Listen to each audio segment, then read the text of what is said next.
जय हिंद बच्चों, मेरा नाम शुभम जैन। मैं स्वागत करता हूं आप सभी का आपके अपने channel the masters bachelors physics में, जहां आपको कंटेंट के साथ साथ यह भी बताया जाता है कि आपको एग्ज़ाम में क्या और कैसे लिख कर आना है, ताकि आप सिर्फ एक वीडियो देखकर अपने नोट्स बना सकें और एग्ज़ाम में बहुत अच्छे मार्क्स ला सकें।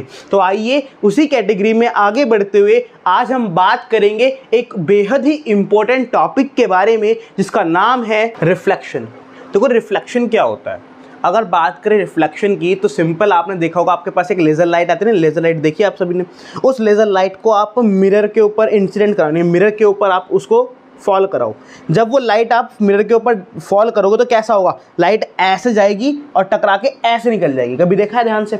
ऐसे जाएगी लाइट, मिरर से टकराएगी और टकरा के ऐसे निकल जाएगी। उसी को बोलते हैं रिफ्लेक्शन ऑफ लाइट। क्या बोलते हैं उसको? Reflection of light. यानी कि जब भी कोई लाइट किसी एक सरफेस के ऊपर गिरे और गिर के टकरा के वापस चली जाए उसी मीडियम में, जैसे ऐसे आई, टकराई और टकरा के वापस चली गई, उसको बोलता है रिफ्लेक्शन ऑफ लाइट। तो क्या हुआ? When the light falls on a smooth polish surface, यानी कि जब एक लाइट किसी भी पॉलिश सरफेस के ऊपर गिरे। पॉलिश सरफेस का मतलब कोई भी चिकनाहट वाली सरफेस होनी चाहिए। चिकनाहट वाली मतलब फॉर एग्जांपल मिरर हुआ, मिरर एक स्मूथ पॉलिश सरफेस है, ठीक है ना। और क्या हुआ? आपके घरों में अलमारी है ना, उसके ऊपर माइका लगी होती है, देखा है कभी ध्यान से? तो उसमें भी आपकी इमेज, आपका फेस दिख जाता है, तो वो भी एक स्मूथ पॉलिश सरफेस हुआ। या कोई भी कांच हुआ, या आपने देखा होगा आपकी एलईडी जो होती है, एलईडी की जो डिस्प्ले होती है, जब एलईडी ऑफ होती है तो आप उसमें भी अपना चेहरा देख सकते हो। वो सब क्या है? स्मूथ पॉलिश सरफेस है। Falls on the smooth polish surface and then it get bounce back, यानी कि वो जाए,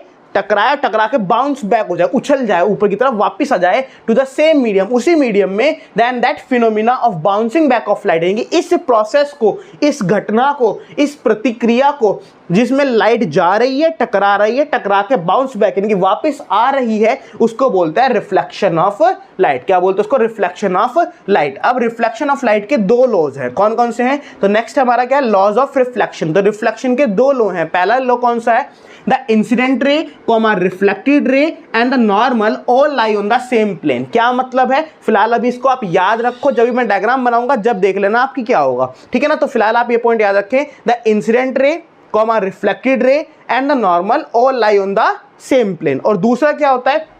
द एंगल ऑफ इंसिडेंस। क्या होता है ये एंगल ऑफ इंसिडेंस? अभी देख लेंगे।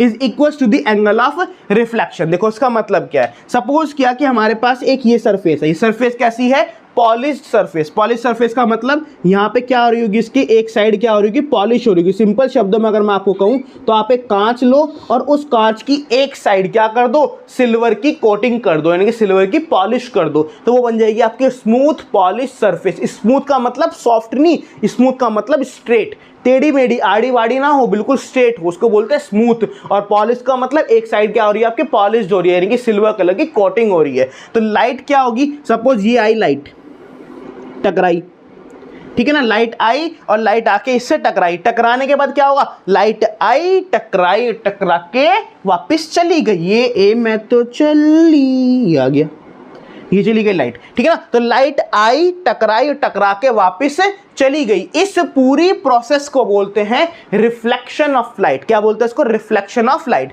जो लाइट आती है और टकराती है, इस लाइट को कहा जाता है इंसिडेंट रे। क्या कहा जाता है इसको? Incident ray. तो ये रे कौन सी है आपकी? दिस रे is known as incident ray. ये कौन सी रे? आपकी इंसिडेंट रे। और जो लाइट टकरा के वापस चली गई, इसको बोला जाता है रिफ्लेक्टेड रे। कौन सी रे? आपकी रिफ्लेक्टेड रे। यानी कि एक वो रे जो लाइट टकरा के वापस रिफ्लेक्ट हो गई, इसको बोलते हैं रिफ्लेक्टेड रे। और इनके बीच में एक नॉर्मल बनाया जाता है। नॉर्मल का मतलब ये सरफेस है आपकी और इस सरफेस के परपेंडिकुलर डाल दे इस तरह से, तो ये क्या होगा? नॉर्मल होगा ना भाई। ये सरफेस होगी आपकी और ये क्या डाल दे? नॉर्मल। तो इसका नॉर्मल कहां होगा? इसका नॉर्मल होगा कुछ इस तरह से। ये क्या है आपका? नॉर्मल। तो इसको क्या बोल देंगे हम? ये हुआ हमारा क्या? नॉर्मल। ये क्या है आपका? नॉर्मल। नॉर्मल का मतलब सिंपल सरफेस के परपेंडिकुलर, और कुछ नहीं है, ठीक है ना। तो इसको बोलते हैं नॉर्मल। तो सबसे पहला लॉ क्या है? अब देखो, इंसिडेंट रे यानी कि ये वाली रे, कॉमा रिफ्लेक्टेड रे यानी कि ये वाली रे, एंड द नॉर्मल यानी कि ये सारे के सारे कहां मिलेंगे? एक ही प्लेन में। कैसे? ये रहा सरफेस। कौन सरफेस? ये वाली मिरर। ये आई इंसिडेंट रे, कहां पे है? इस प्लेन के ऊपर।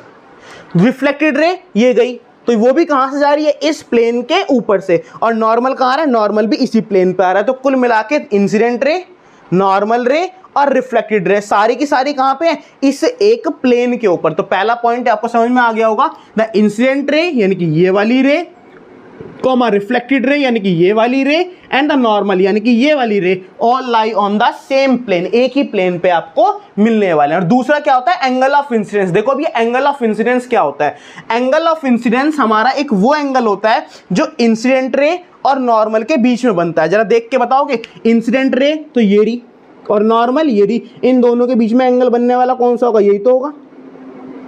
इसको कहा जाता है एंगल आई। क्या कहा जाता है इसको, एंगल आई। ये होता है आपका एंगल ऑफ इंसिडेंस। क्या कहता है आपका, एंगल ऑफ इंसिडेंस। और जो रिफ्लेक्टेड रे होती है और जो नॉर्मल होता है, इन दोनों के बीच में बनता जो एंगल है उसको कहा जाता है एंगल आर, यानी कि एंगल ऑफ रिफ्लेक्शन। क्या होता है ये आपका, एंगल ऑफ रिफ्लेक्शन। तो दूसरा लॉ ये बोलता है कि जो एंगल ऑफ इंसिडेंस है वो इक्वल होगा किसके, एंगल ऑफ रिफ्लेक्शन के। यानी कि जो ये एंगल आई होगा, कौन एंगल आई, ये वाला जो आपका एंगल आई है, एंगल आई बोले तो एंगल ऑफ इंसिडेंस, वो किसके बराबर होने वाला है, एंगल ऑफ रिफ्लेक्शन के। तो ये होता है हमारा सेकंड लॉ की angle I is equals to angle R. अगर ये 30 डिग्री है तो ये भी 30 होगा, ये 40 है तो ये भी 40 होगा। जितने एंगल से लाइट आएगी उतने एंगल से लाइट चली जाएगी। इसको बोलते हैं रिफ्लेक्शन ऑफ लाइट। तो ये सब कुछ था रिफ्लेक्शन के बारे में। आई होप आपको अच्छे समझ में आया होगा। अगर आपको समझ में आया और वीडियो अच्छी लगे तो वीडियो को लाइक करें, कमेंट करें, जितना हो सके अपने फ्रेंड के साथ शेयर करें। और हाँ, अगर चैनल पर नए हैं तो चैनल को सब्सक्राइब करें और बेल आइकन को दबा दें, ताकि ऐसी और भी इंटरेस्टिंग वीडियो जो हमारी आए तो आपको नोटिफिकेशन मिल सके सबसे पहले। Thank you,